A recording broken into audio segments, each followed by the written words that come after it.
Greetings, I'm Dike Rostant. Welcome back to the TTT News. The Caribbean Industrial Research Institute, or CARIRI, continues to do the work towards ensuring that more businesses are developed in Trinidad and Tobago with a higher capacity to achieve their fullest potential. We discuss some of their work bridging the gap to commercial applications with Project Chief Hayden Charles and Human Resource Manager Denise Ferguson.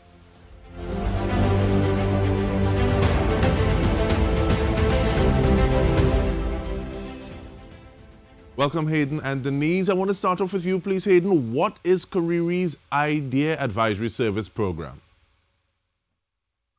Thank you for having me, Dike.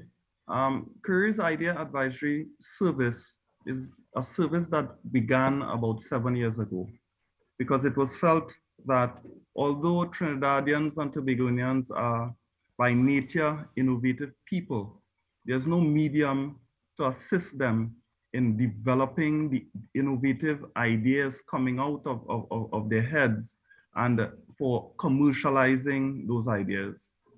So some time ago, CARIRI is a member of the World Association of Industrial and Technological Research Organizations, WITRO, and we visited with a fellow member, the Danish Technological Institute, which has had a service such as this running for many years now with much success.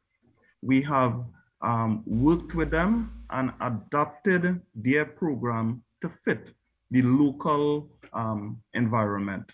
And so about 7 years ago, we established the Idea Advisory Service at CARIRI and have been helping individuals and SMEs to develop creative ideas since then, because it was felt that generally there's a low level of innovation in the private sector in Trinidad and Tobago. And seeing this, about 3 years ago, in 2018, we also partnered with the Inter-American Development Bank to launch what we call the Bridging the Gap to Commercial Application of Innovation project. This project, which was slated to run for 3 years, helps individuals and SMEs to develop those innovative ideas, to commercialize them and bring them into business so that they could benefit from those ideas. All right, and from 7 years to now, and then 3 years to now with the inclusion of the IADB as a stakeholder, what were some of the tweaks? You said you changed it a little bit to fit the local context. So what were some of those tweaks and what has some of that feedback been? Okay, we have been very successful in getting persons into the program. We have had over 800 individuals and over 100 enterprises coming in. We had to tweak the program a little to suit our local context. There's little availability of funding locally. Traditionally, the banks don't tend to fund innovation per se because it's not very tangible. So we had to partner with the IDB to get some access to some funding in order to help individuals under the project to prove the IES concept. Individuals and SMEs have passed through the program. Most of the persons passing through the program have been in the food and beverage sector, but they have also been participants in manufacturing and services.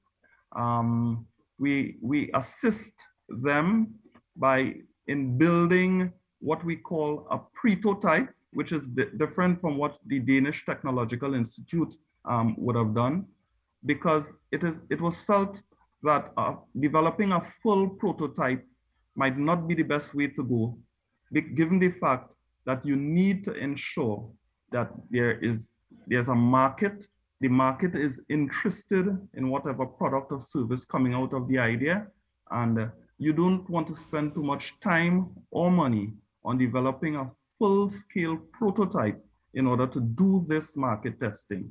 So one of the tweaks we've also done is the development of a prototype which is a scaled down version of a prototype, but is just enough for us to be able to test the product or service coming out of the innovative idea in the market. And I think every time we speak, Hayden, you give us some gems to work with, because I'm listening to the prototype versus prototype, and it makes me think that it helps you to fail fast and fail forward, also in the context that perfection is the enemy of progress. But let me pull in Denise into the conversation.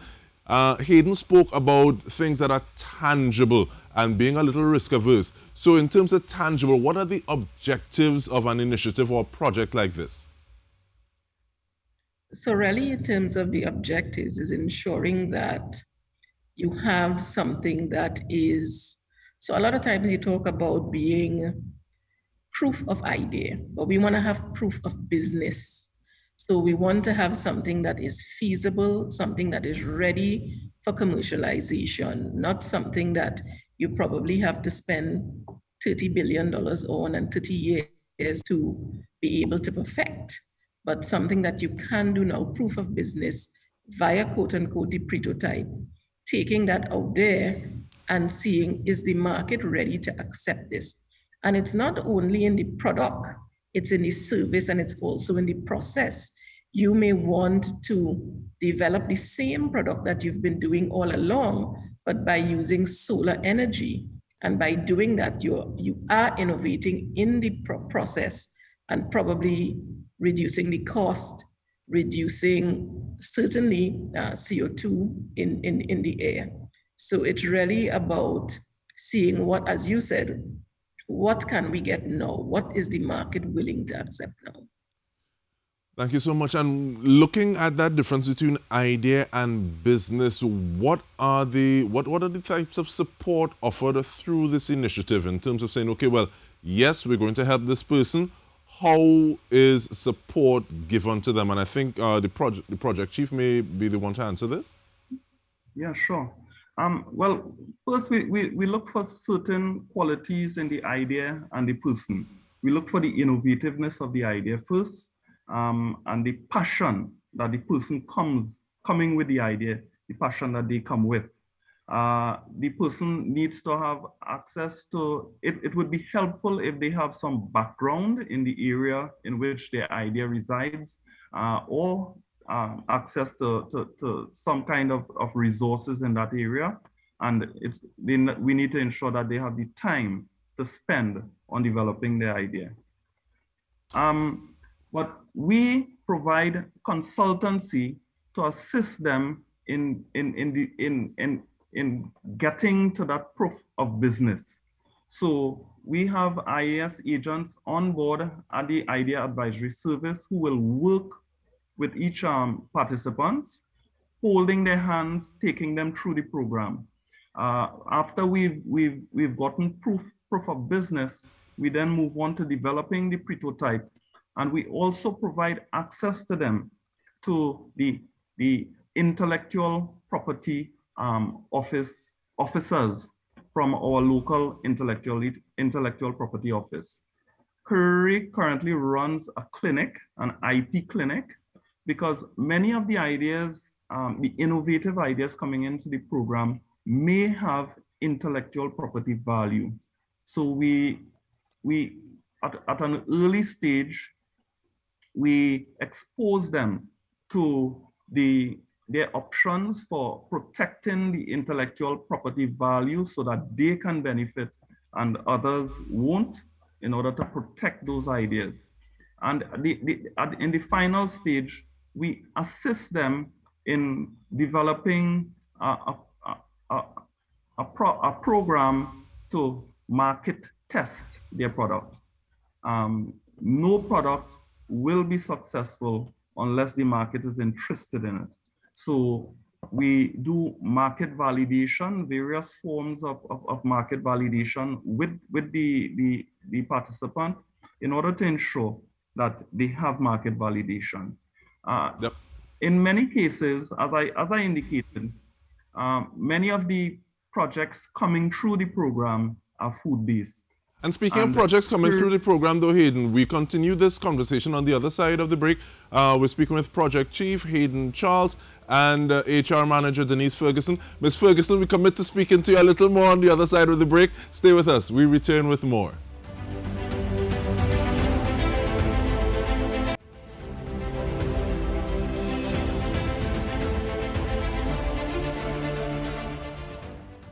Welcome back. We are going in on a very timely initiative by CARIRI. We're doing so with HR Manager Denise Ferguson and the Project Chief Hayden Charles.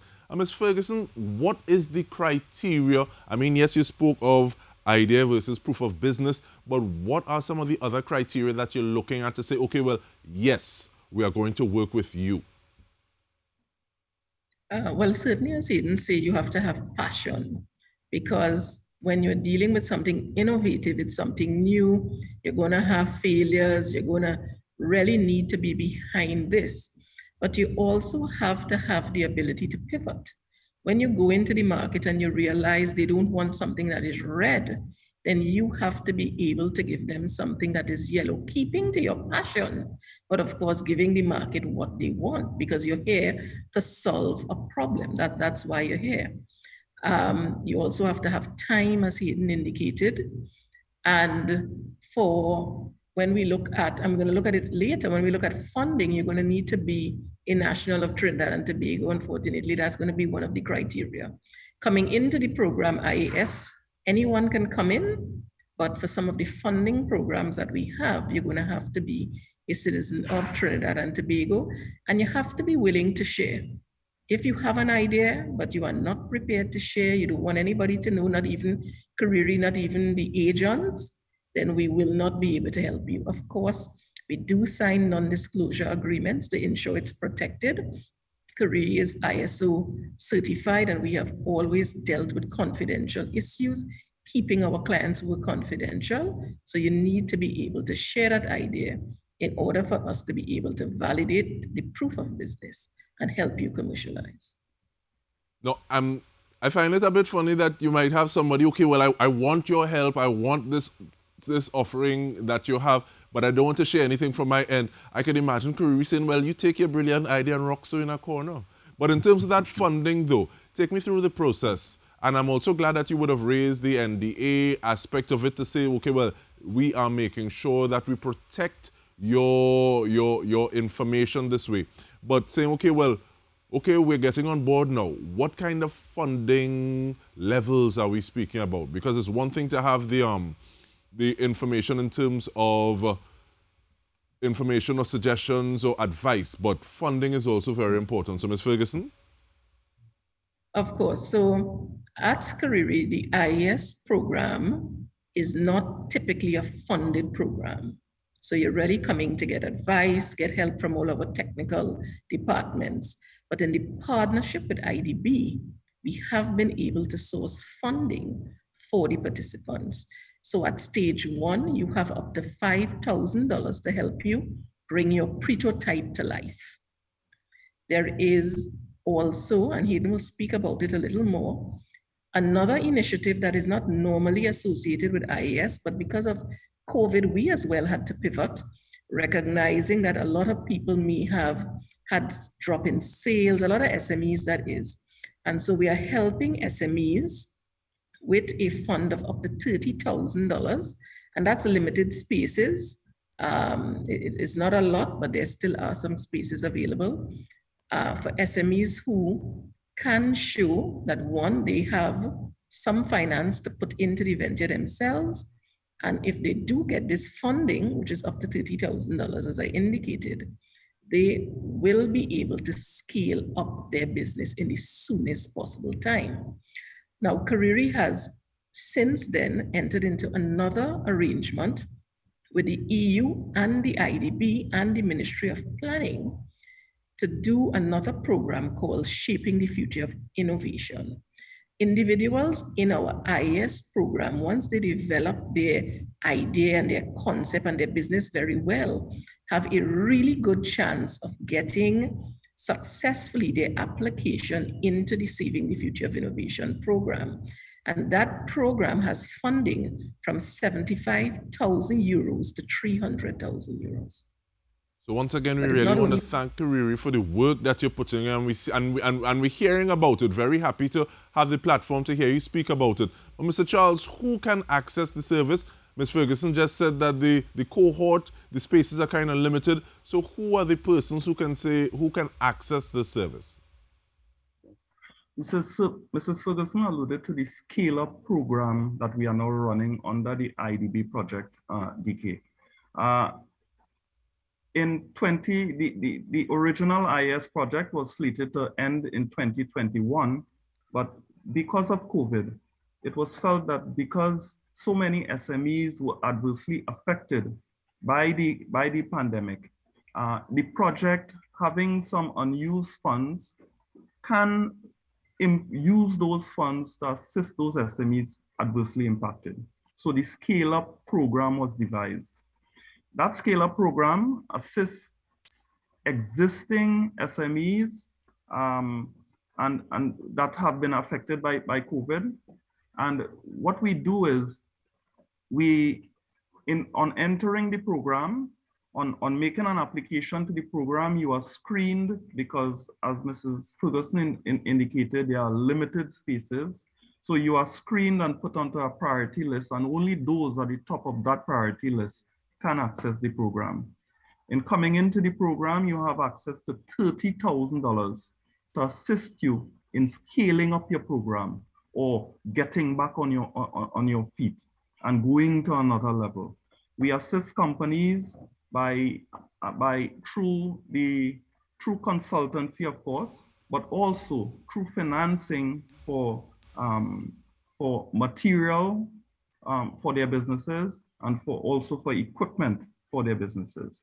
So businesses can come in and work within a very small time frame because we only got an extension of 1 year for the project.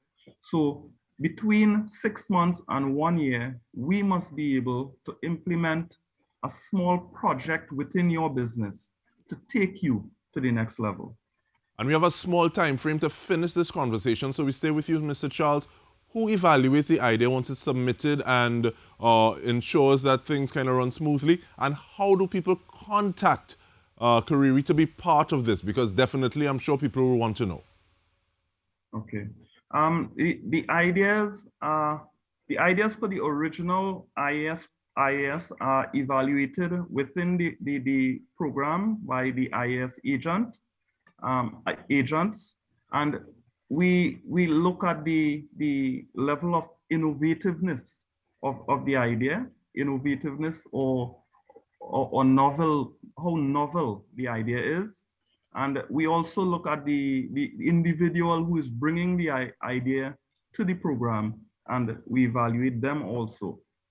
For the scale-up program, we are looking at businesses that are lean enough to be able to implement that project within the very short time frame.